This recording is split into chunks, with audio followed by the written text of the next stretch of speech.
Hello friends, welcome to Pragavi channel. இன்றைக்கி நம்ம சேனலில் செவ்வாய் சாமி எப்படி கும்பிட்றதுன்னு தான் பார்க்க போகிறோம். அசந்தா ஆடி, மறந்தா மாசி, தவந்தா தை, இந்த மாதிரி சொல்லுவாங்க. இந்த 3 மாதத்தில் நம்ம எந்த மாதத்தில் கும்பிட்டாலும் ரொம்ப நல்லது. பெண்கள் மட்டும்தான் இந்த பூஜை செய்வாங்க. பெண்கள் கட்டாயமாக இந்த மாதிரி செய்யும் போது அவங்க வீட்டுக்கு ரொம்ப நல்லது.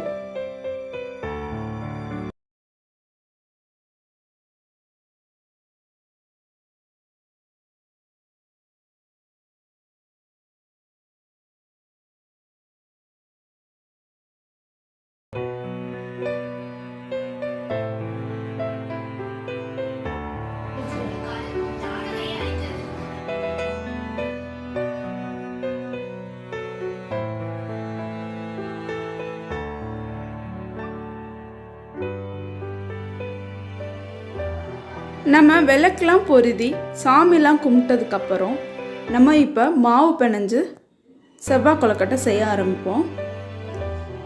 நான் இந்த உலக்கில் 2 உலக்கு போட்டு செய்கிறேன். ஒத்தப்படையாக தான் செய்யணும். நாங்கள் இன்றைக்கி 3 பாத்திரத்தில் செய்கிறோம்.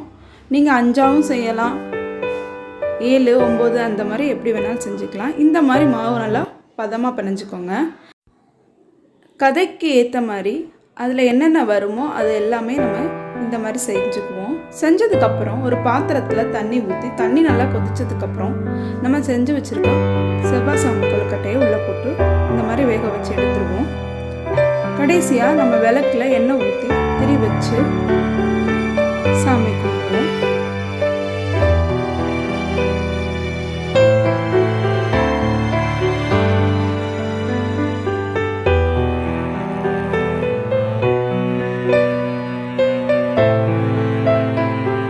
சாமிலாம் கும்பிட்டதுக்கப்புறம் கதை சொல்லுவோம். இப்போ அதை கேளுங்க. ஒரு ஊரில் 7 அண்ணன் தம்பி இருந்தாங்களாம். அவங்களுக்கு ஒரு தங்கச்சியான். இவங்க வந்து கஷ்டப்படுற குடும்பமா. இவங்க அண்ணங்க எல்லாரும் விறகு வெட்டிக்கிட்டு இருந்தாலாம். இவங்க ஊரில் பஞ்சம் போய் கிடந்துச்சா. அப்போ எல்லாம் ஒரு ஔவையார் வந்தாங்களாம். ஒரு ஔவையார் வந்து இந்த பொண்ணுகிட்ட வந்து சாப்பிட்றதுக்கு ஏதாவது கொடுத்தா அப்படின்னு கேட்டாங்களாம். இந்த பொண்ணு வந்து கையை நரிச்சுக்கிட்டு கதவுக்கு பின்னாடி போய் மறைஞ்சு நிடுச்சா. ஏத்தா அப்படி மறையிற அப்படின்னு கேட்டப்போ இந்த பொண்ணு சொன்னா எங்கள் வீட்டிலேயே இது இல்லை, சாப்பாடு இல்லை அப்படின்னு சொன்னப்போ இந்த ஔவையார் சொன்னால இந்த மாதிரி அவை நோன்பு இருக்கா, அந்த மாதிரி இருந்தனா குடும்பம் நல்லாயிருக்கும். அது எப்படின்னு கேட்கும்போது இந்த மாதிரி நெல் எடுத்து திரித்து திருவிழா போட்டு குத்தி இந்த மாதிரி மாவாக்கி நீ கொழுக்கட்டை செஞ்சு அவைக்கு படைச்சி சாமி கும்பிடணும் அப்படின்னு சொல்லிச்சான். இதே மாதிரி இந்த பொண்ணு சாமி கும்பிட்றக்காண்டி அடுப்பு வச்சுச்சா, நெருப்பு இல்லையா. உடனே புங்க மரத்தில் ஒரு கால், புளிய மரத்தில் ஒரு கால் வெட்டி பார்க்கும்போது வெட்டி அவன் கவட்டை கம்பை வச்சுட்டு பொண்ணை அரிச்சு நின்றான். அவன்கிட்ட போய் நெருப்பு கொடுப்பா அப்படின்னு கேட்டப்ப நெருப்பு கொடுத்தானா. நெருப்பு கொடுத்தாலும் சொன்னானா எண்ணெயை நினச்சி சாமி கும்பிடு அப்படின்னு சொன்னானா. அறையில் புங்க மரமும் புளிய மரத்தில் ஒரு கலையை ஒடிக்கும்போது மரம் 2 சொன்னிச்சா எங்களை நினச்சி சாமி கும்பிடு அப்படின்னுச்சா. அதே மாதிரி நல்லா சாமி கும்பிட்டுட்டு நினச்சா அவங்க அண்ணன் மாதிரி எல்லாரும் நல்லா ஆகி கல்யாணம் ஆகிட்டாங்களாம். அவங்க வீட்டு மாடியில் நின்று அந்த பொண்ணு சிக்கொடிச்சு நின்றுச்சான். அப்போல ராஜா வந்து யானைப்படையோடு வந்தாராம். வந்து நிற்கும் போது இந்த பொண்ணுகிட்ட வந்து தண்ணி கேட்டாராம். தண்ணி கேட்டதுக்கு இந்த பொண்ணு வந்து ஒரு செம்பில் கொடுத்துட்டான். உடனே ராஜா எங்களுக்கு வந்து யானைப்படம் பூனைப்படம் இருக்குது, இது எப்படி பத்தும் இந்த தண்ணி, இல்லை நீங்கள் எல்லோரும் குடித்தது போக மிச்சம் இருக்கும் அப்படின்னு சொன்னோன்னே குடிச்சது போக மிச்சம் இருந்து ஆச்சரியப்பட்டு இந்த ராஜா இந்த பொண்ணையே வந்து மனம் முடிச்சுக்கிட்டாராம். மனம் முடிச்சுட்டு வீட்டுக்கு போனோடனே இந்த மாதிரி அண்ணன் பொண்டாட்டி எல்லாத்தையும் இந்த மாதிரி நீங்கள் அவை நோன்பு வந்து சாமி கும்பிடுங்க அப்படின்னு இந்த பொண்ணு சொன்னிச்சான்.